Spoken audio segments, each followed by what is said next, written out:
Aella has made quite a name for herself.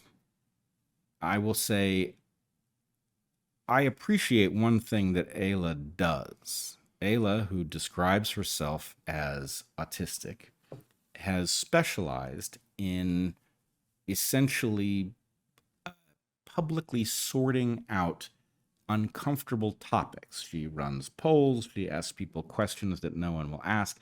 And these things often have I have found, useful consequence, right? Causing people to think carefully about stuff that their minds tend to avoid.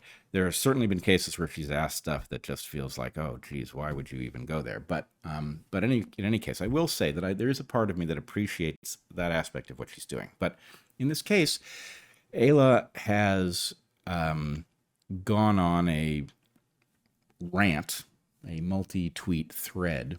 I've got a couple to read if you want. Yeah, let me just say what she is clearly exasperated that what she has been doing and talking about has resulted in other people who she regards as traditional or dismisses as traditional, has caused them to respond negatively to her. And anyway, why don't you read a few tweets? But I think you buried the lead, which is that I don't know if she's a sex worker or she's just or just, I don't even know what the just would be. But so even though we swear here, sometimes I'm gonna just elide the cursing. So the opening tweet is, okay, what the F is going on with the neo-trads? I was just over here enjoying this free life, individualism, subversive, unwoke, cultural movement. And I thought everybody was on board, but suddenly, bam, we got a bunch of them spawning into sex-negative tradcaths or whatever. I don't know what cath is. I don't either. And then a couple later, it's not too long a thread, but a couple of the tweets in the thread that struck me as particularly indicative of what she's on about. This reminds me of, this is again, Aella, if that's how you pronounce her name. On her little tweet rant, as I think she describes it. This reminds me of the time I joined to lurk some trad Christian chat room, and I actually did it under my Aella name, and the Christians sent me DMs threatening me that if I tried to seduce any of the men there, they'd ban me. But like, why would I want to seduce them? In their terrified little minds, I'm a she-demon, prowling hornily around their frantically buttoned jeans, cackling when a man inevitably surrenders to his primal nature, sucking the morality out of his little chunk, and scampering off with his hard-earned 401k.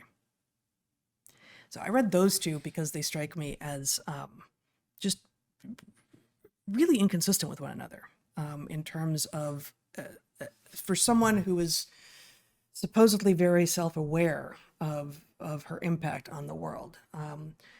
I joined to lurk some trad Christian chat room, and like, why would I want to seduce them? Yeah. Why would they assume you didn't?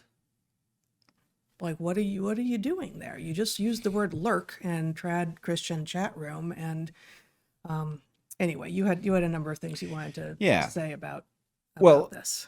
So first off, I actually, I don't know whether Aella is for real, okay? The fact is, she has broadcast something into social media space that definitely makes a stir. And she is monetizing it. And part of what her online persona is somebody who is deeply interested in the underlying truth of things like the truths around sex, for example. Mm-hmm. To the extent that this is for real, right? That this is really just who she is, and that whatever errors she may be making, they're honestly made. I actually think she deserves an answer as to why people would be upset by what she is doing, and, whether or not they are, in some sense, justified to be upset because there's something to be upset about, or whether they are, as she portrays it, simply infringing on her freedom as a human who is entitled to do what they want, as long as she doesn't violate the law, right? So anyway, I sort of wanted to take up the challenge and, just describe why it might be that people would be upset and not without some cause. And I wanted to revisit something. I happened to see she tweeted maybe a couple weeks back.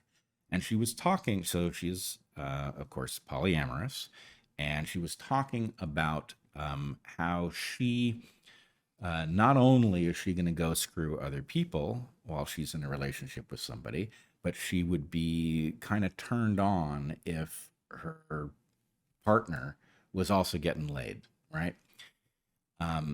And so, anyway, this is the kind of vibe that she's putting out. And, let's steel man it. The fact is, you're a human being.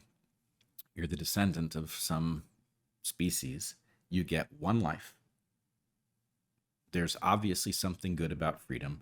Who is in a position to tell you how to value your sexual self, right? If you feel like going to orgies and behaving this way, who gets to tell you not to? That's kind of the question, right? And I don't think I think it's kind of a profound question, right? You get one life. When we tell you you can't do something, there better be a good reason, right? And so that's the question: is there a good reason? Or, as she puts it in that first tweet, is the right way for us to view this? Hey, oh, maybe actually it was in a tweet you didn't read. She basically says, look, I'm perfectly fine with you behaving in a traditional way. I have no problem with monogamous people, just so long as you have no problem with what I'm doing, right? And so that's the question: does either camp get to comment on what the other camp is doing for good reason, or is that an infringement in either direction? Okay. Are there externalities that can't be abided from either of these sets of behaviors? That's exactly where I think this conversation goes. So let us first just notice the following thing. In an ancestral circumstance, right? So none of us can be hunter-gatherers, right?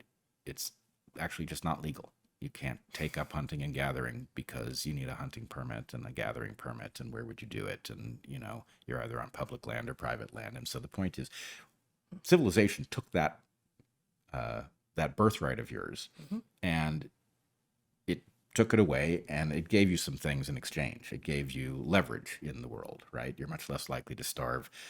There's a police force that, unless you live in Portland, will show up if somebody tries to hurt you, right? That kind of thing. But so the point is, you give up some freedoms in civilization and you get some stuff.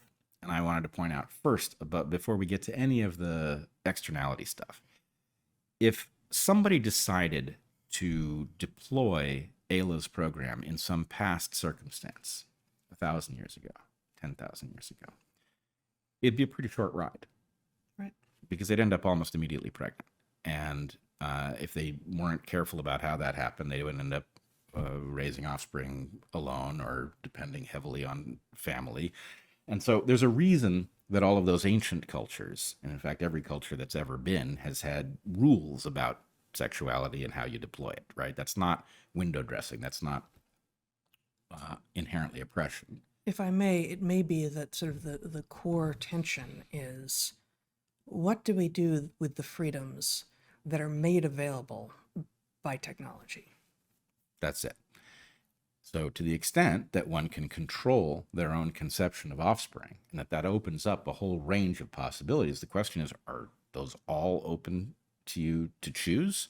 Or does civilization have an interest in saying, actually, here's the way we're going to address this? And I would just point out, you and I have described that there is a subtle difference between the world that you and I were born into and the modern world, in the sense that there are no longer any rules. Just because you're married doesn't mean you're not on the mating and dating market. Who knows? Maybe you're polyamorously married and you're available to somebody else, right? So the point is, everybody is potentially fair game, right? Older men targeting younger women, hey, that's fine as long as they're 18, right?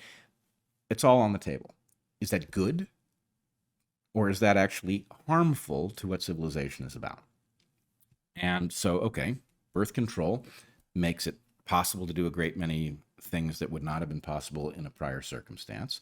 The question is, should we be limited, either self-limited by morality or limited by rules in some other way? And I think the argument I would make, and I'm sure the argument you would make, is definitely yes, that there are limits. Whatever the mechanism of those limits is, there are limits. And Well, we get back to a conversation we had a couple of weeks ago about not wanting a lot of what we are about as humans. We don't want to live in the law.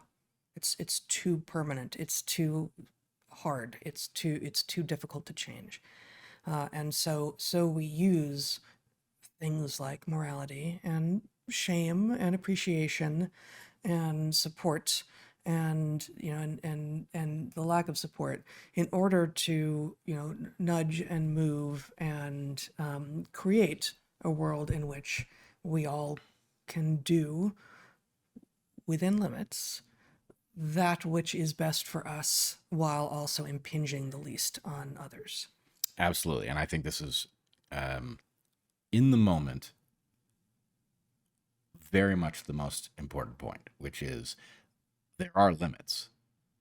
We can navigate them, but there are also different levels. It's in fact a failure when we have to do these things by law because nothing else will suffice. And in most cases, we have to this point been pretty good at humanity has been pretty good at setting limits for ourselves and enforcing them based on things like, shame and guilt and stuff like that. So I wanted to just point out this thing, which has fallen away from the discussion around sex in a way that it never ceases to amaze me as an evolutionary biologist, right?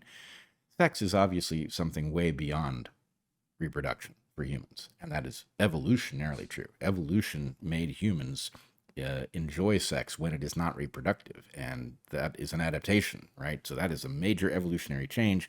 It's a godsend. It's all sorts of wonderful things. But the point is, that doesn't mean that the fundamental, right? It's, we have this reproductive event that has been borrowed by selection for all kinds of other important stuff, and it's not trivial. That's part of the problem, is the trivializing of this. So here's the central thing. What Aella is doing basically takes civilization's fundamental purpose, and I say that without fear of contradiction, its fundamental purpose, and sidelines Which it. is? The production of a stable environment that allows it to continue into the future. Okay. In other words, the purpose of civilization are children and generations yet to come. We are the temporary custodians of something precious that literally stretches back 3.5 billion years.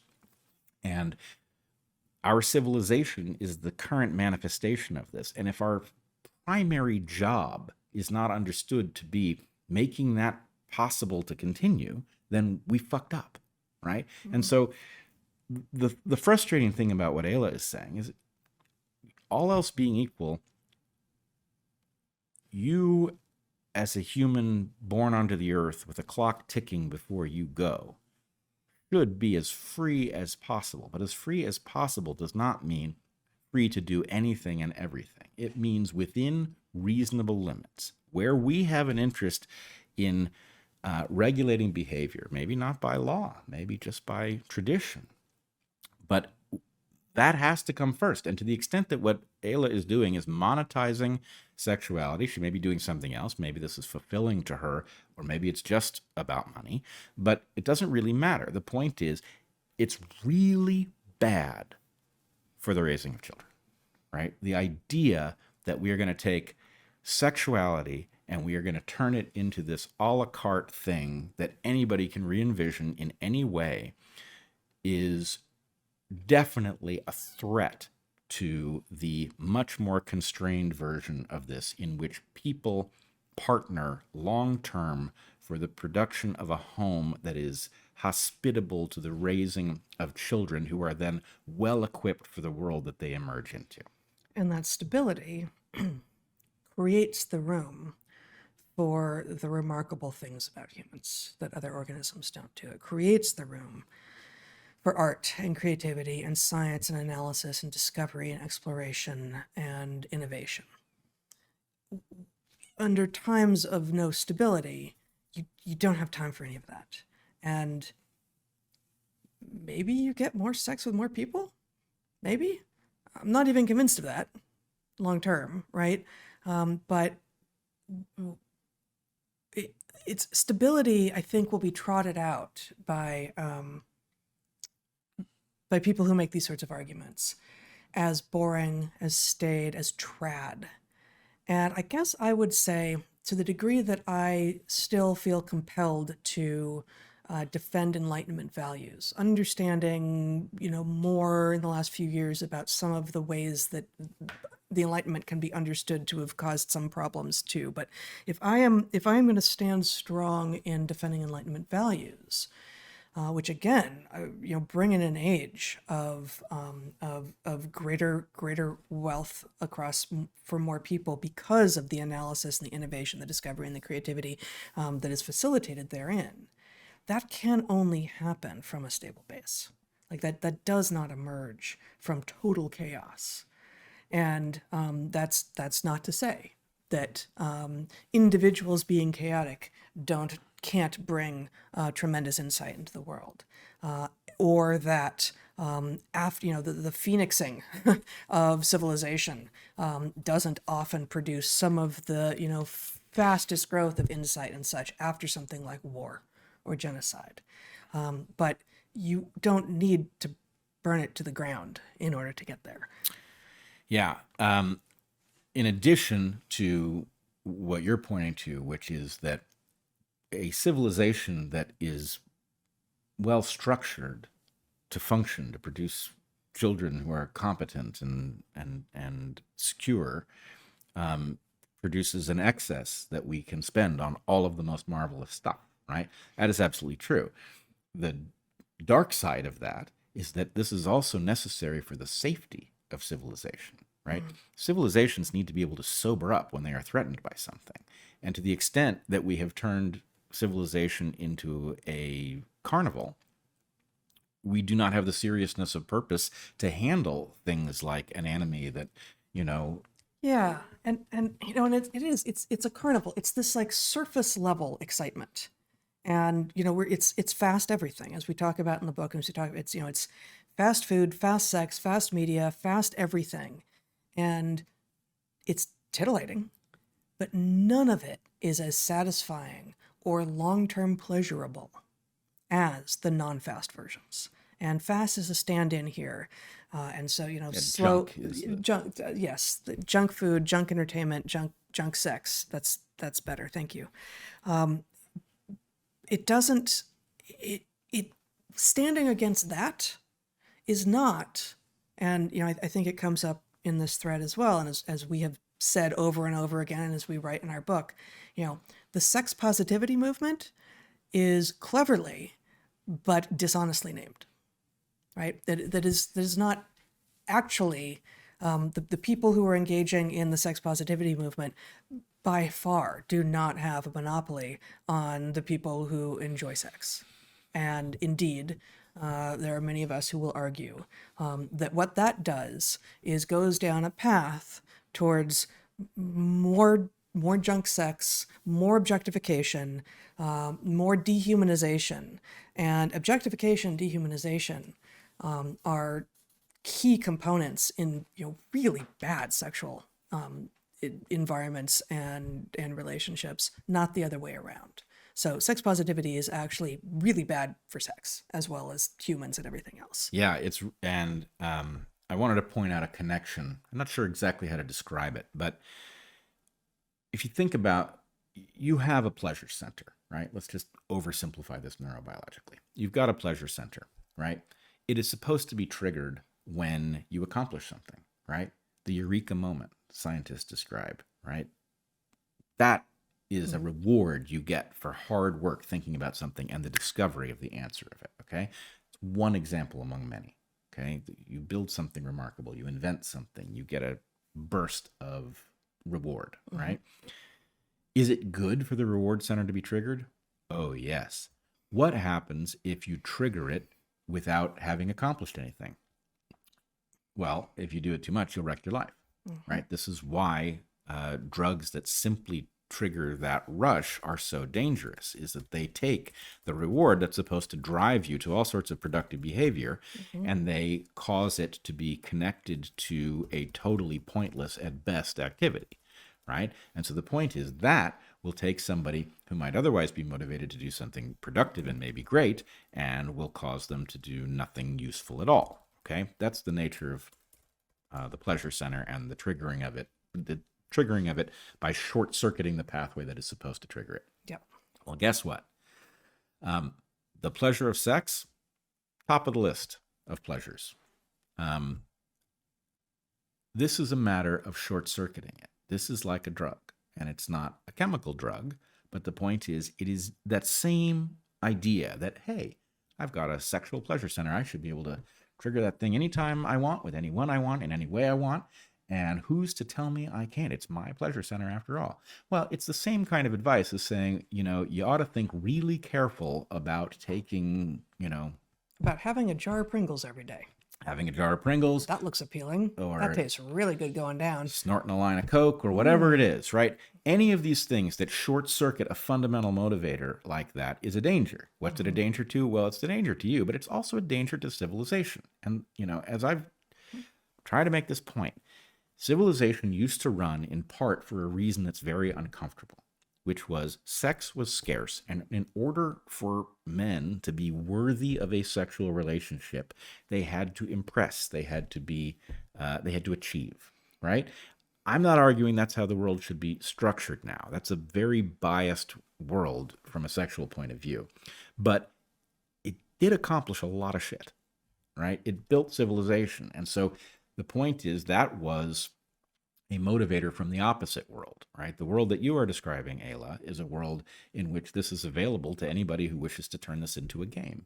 And if you make it available to anybody who is willing to turn it into a game, then many people, especially before they're old enough to have the wisdom to understand why that game might be a bad idea, are going to join that game, and they're going to have a very hard time leaving that game. So anyway, that is a danger to civilization. And I guess the last thing I would say here is, again, I'm not arguing.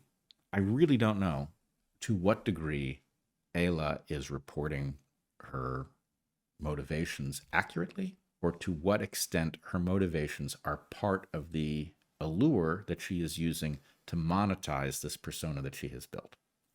I don't know, and I'm not saying that I do. But what I would point out is this is not an opportunity that scales. What you are doing, Aella, It's density dependent. it is fantastically remunerative to you because you're a pioneer.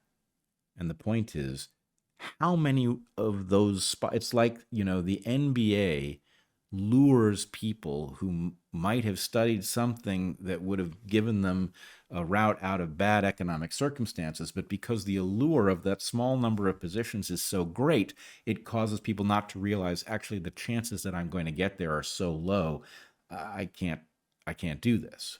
And so, in any case, the point is, look, a small number of people can do what you're doing, Aella. And if they do, I'm not saying it will make civilization non-viable, but you are playing with the stuff that does run that risk. You're not the only one playing with the only set of things that put it at risk, but this is one of the things that puts it at risk. And so, in any case, think about whether or not the people who are reacting to you are not just having a hissy fit, but in fact are trying to explain something that isn't easily explained, which is, when you do what you're doing, it becomes impossible for civilization to function in any way that it has ever functioned before, right? You are gambling on the fact that some functional mode of civilization will be compatible with what you're doing, and there is no proof of that. No civilization has ever functioned in the way that you're advocating. And so anyway, I think this is more than people just clutching their pearls and reaching for fainting couches. This is actually people who can't quite explain the problem with what you're doing, but it doesn't mean there isn't one.